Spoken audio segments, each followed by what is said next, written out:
말씀하신다. 내가 너희를 세상에서 뽑아 세웠으니 가서 열매를 맺어라. 너희 열매는 길이 남으리라.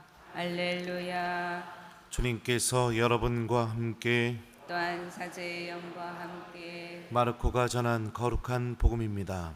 주님 영광 받으소서. 예수님께서 군중의 환호를 받으시면서 예루살렘에 이르러 성전에 들어가셨다. 그리고 그곳의 모든 것을 둘러보신 다음 날이 이미 저물었으므로 12 제자와 함께 베타니아로 나가셨다. 이튿날 그들이 베타니아에서 나올 때 예수님께서는 시장하셨다. 마침 잎이 무성한 무화과 나무를 멀리서 보시고 혹시 그 나무에 무엇이 달렸을까 하여 가까이 가보셨지만 잎사귀 밖에는 아무것도 보이지 않았다. 무화과 철이 아니었기 때문이다. 예수님께서는 그 나무를 향하여 이르셨다. 이제부터 영원히 어느 누구도 너에게서 열매를 따먹는 일이 없을 것이다. 제자들도 이 말씀을 들었다.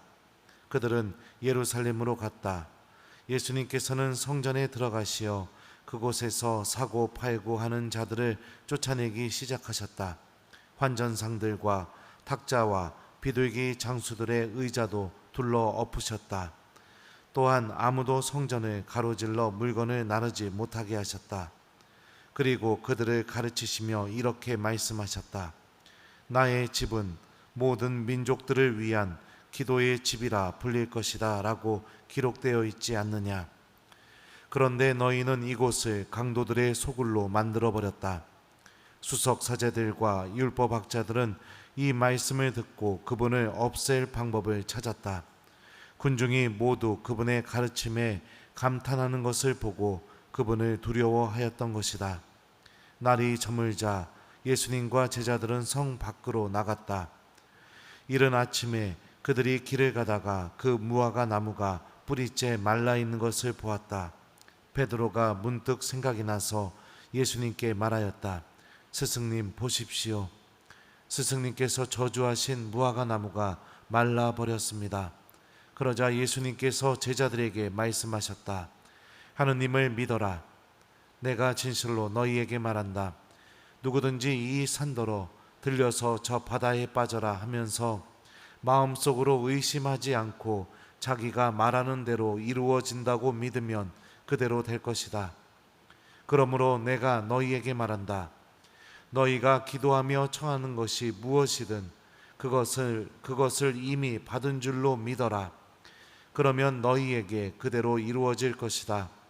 너희가 서서 기도할 때 누구에게 반감을 품고 있거든 용서하여라. 그래야 하늘에 계신 너희 아버지께서도 너희의 잘못을 용서해 주신다. 주님의 말씀입니다. 그리스도님 찬미합니다.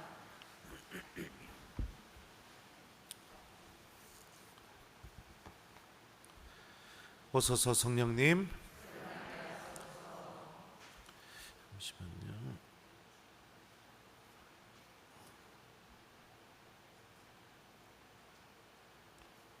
깜짝 놀랐습니다. 강론 원고가 사라진 줄 알고요. 자, 그런데 너희는 이곳을 강도들의 소굴로 만들어버렸다. 안녕하세요. 네. 오늘 미사 후에 성경 공부가 있기 때문에 좀 빨리 강론을 해야 되는데 이 입이 또 제어가 안 되면은 방법이 없습니다.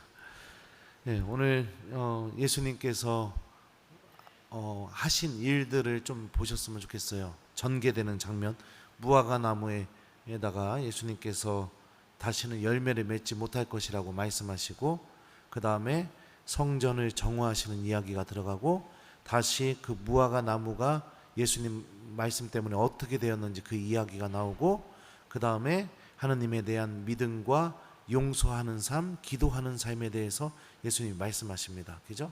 이렇게 보면은 무화과 나무 이야기가 앞뒤로 성전 이야기를 감싸고 있죠. 그죠? 이게 그 예수님 시대의 그 문학적인 기법이에요. 그래서 가운데 이야기를 강조하기 위해서, 가운데 이야기에 집중하기 위해서 앞뒤로 무엇인가 이렇게 감싸는 거. 이런 이야기가 또 잘 나오는 장면 중에 하나가 뭐냐면 그 야이로의 그 딸인가요? 그 고치러 가는 장면에서 그 이야기가 나오고 가운데 하혈하던 부인이 예수님 옷자락에 손을 대는 이런 식의 그런 이야기도 이런 식으로 나옵니다. 그러니까 이 가운데 있는 이야기에 포커스를 맞추기 위해서, 초점을 맞추기 위해서 사용하는 문학적인 기법입니다. 이건 성서학 배우신 신부님들은 잘 압니다. 여러분들도 덤으로 알게 되는 거죠.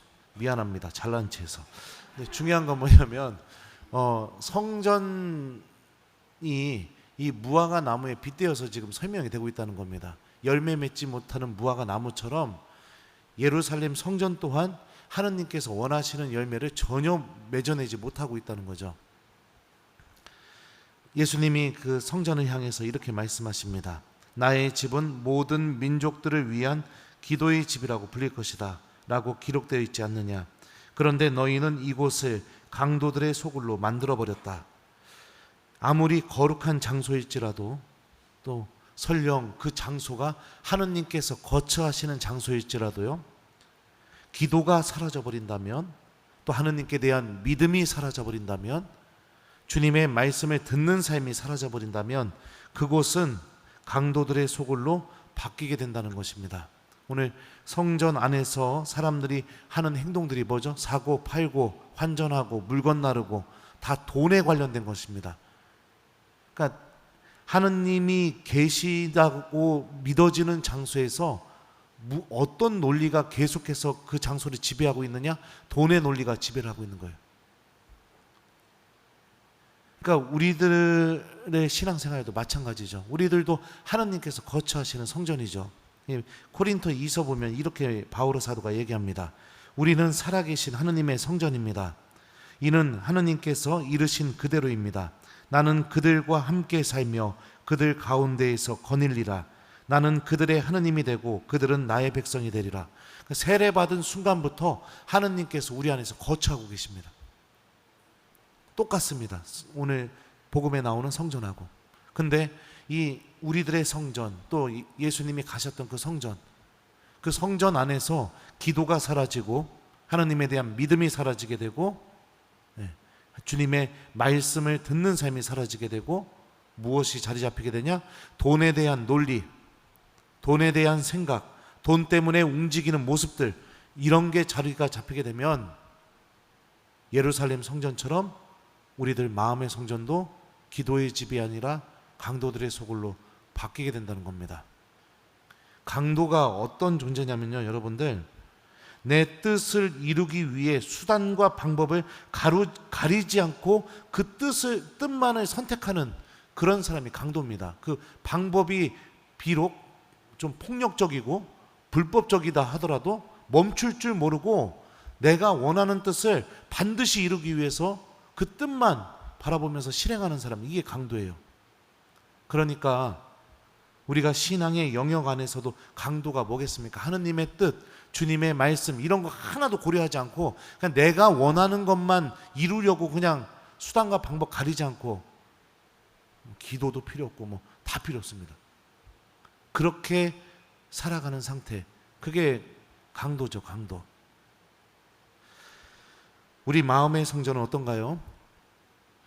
기도, 하느님에 대한 믿음, 주님의 말씀, 또 하느님의 용서와 자비, 우리가 구원을 얻는데 꼭 필요한 것들입니다. 그런 것들이 우리 마음의 성전 안에도 존재하고 있습니까?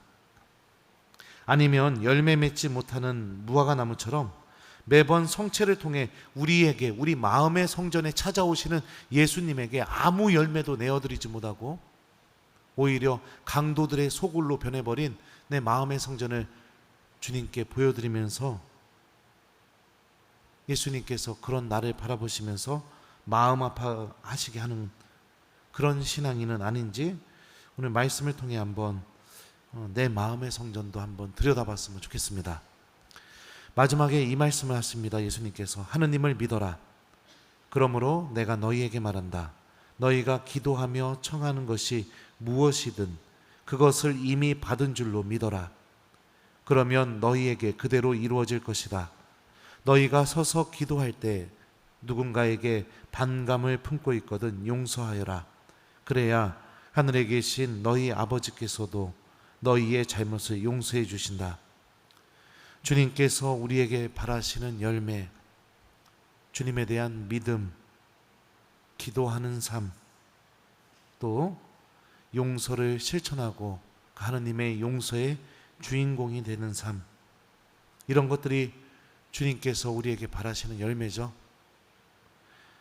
10년 전에도 20년 전에도 그리고 지금도 매번 미사 때 내 마음의 성전에 찾아오시는 예수님을 향해 아무 열매도 내어드리지 못하는 그런 무화과 나무의 모습으로 예수님을 만난다면 주님께서도 그런 나를 바라보시면서 예수님이 그러셨죠. 예루살렘 바라보시면서 어떻게 하셨죠?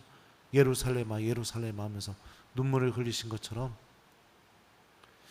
예수님도 눈물을 흘리시지 않을까 그렇게 생각이 듭니다.